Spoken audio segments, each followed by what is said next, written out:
Welcome to a short presentation that I like to call I signed up for Chem 1025 online. Now what? In this presentation, I'd like to highlight a few key points of the syllabus and show you how to log on to Blackboard for the first time so that you can begin the course with a great start. In the syllabus, you can read much important information about the course, but the first thing I'd like to direct your attention to is the course outline. You'll need to print your entire syllabus out, specifically the course outline, and keep it by you anytime you're working on your chemistry assignments. This tells you exactly what is due when for each week. Remember, a week for this course begins on Friday night and ends on Friday night. So all of your work for the week of May 10th is due on Friday night by 11:30 p.m., which begins week 2, which you see here as May 17th. Notice in week 2 there's 2 chapters to read. You need to work through the end chapter problems and the blue ones at the end, and you will log into the lab for the first time and do the sample lab.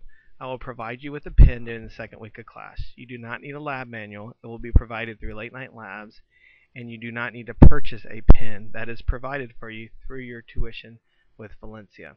You'll also need to post a clear as mud for Chapter 2 and for Chapter 3, and you'll take a quiz for Chapter 2 and a quiz Chapter 3. That's just an example of what an average week might look like. To log on the Blackboard, you can simply Google online courses at Valencia, or you can be linked through the Valencia homepage to a screen that looks like this. I apologize, my computer's running a little slow. Recording the screencast and operating the systems is a little difficult for the machine. This is what it looks like. You will click there to log on. Once you log on, you will end up at the course homepage, which looks like this. The course homepage is where you'll find all your content for the course except for the lab, which is handled through latenighlabs.com. More information to follow during the second week of class. You'll notice the course tools on the left, but most everything can be navigated by clicking on one of the icons, such as the Late Night Labs icon, where all of our lab content is housed, all the lab information. Again, the actual lab work will be done at a separate site, but all the information you need is found there. The course orientation module is here. This is something you should work through during the first week of class. There's much very important information here, and the more you read, the more you understand, the more successful you will be in this class. As we wait for it to load, we'll click to Student View, and this will look more like what you will see when you log into Blackboard. Once you log into you click on the specific modules, you'll notice that there are expansion bars that you'll need to click on so that you can see all the materials contained in the modules. I apologize for how slow it's running. This does happen from time to time. As we click on the hydrogen icon, which is all the getting started materials, you will see that there is a lot to read. You'll need to read through this and work through this. You will be quizzed on a significant portion of this for your first quiz grade. Remember, with all quizzes, you can take them 3 times. Only the highest score counts. This is not true, however, with tests or with the final exam. The test you can only take 1 time, and the final exam you can take twice, but the average score counts, not the highest. Notice this table of contents here, and the minuses and the pluses. Make sure you click the plus so that it's expanded and you can see all the materials in here.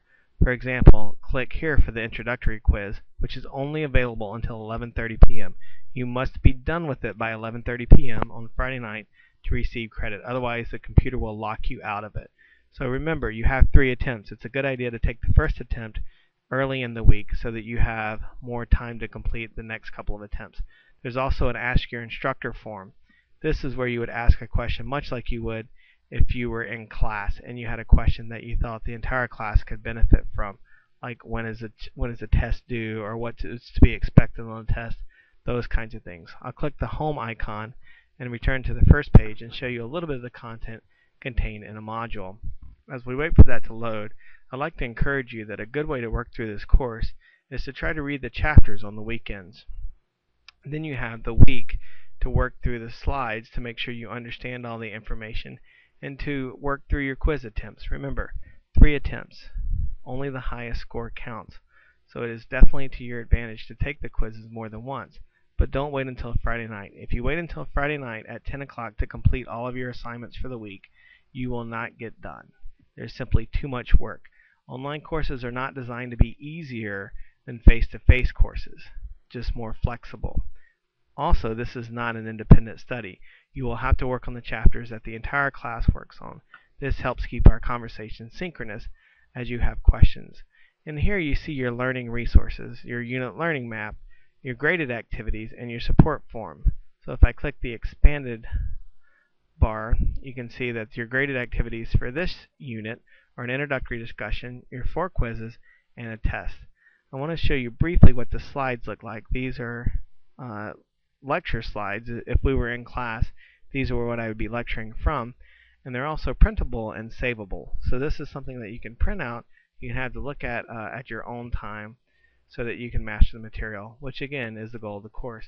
Remember, the quizzes and tests are open book, but they are timed, so there will not be enough time for you to complete or completely look up every answer. Furthermore, there's many questions that require computation or a type of reasoning that you cannot find in the book. They are skills that you must develop, which is one of the reasons this class works online.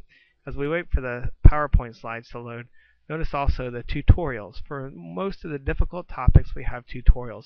Please work through these. They're not there just to help you. They are there because I expect you to utilize them as part of your learning, which is one of the great things in the flexibility of offering an online course. So these are what the slides would look like. Print these out, flip through these, make sure you understand the vocabulary words, and you understand the concepts that are being transferred. So I hope this has helped you. I hope this has relieved some of your anxiety and helped you understand where to get started. I look forward to meeting you during the first week of class online. Look forward to your questions and look forward to working together with you to help you understand chemistry to be successful in this course and moving forward. Thank you.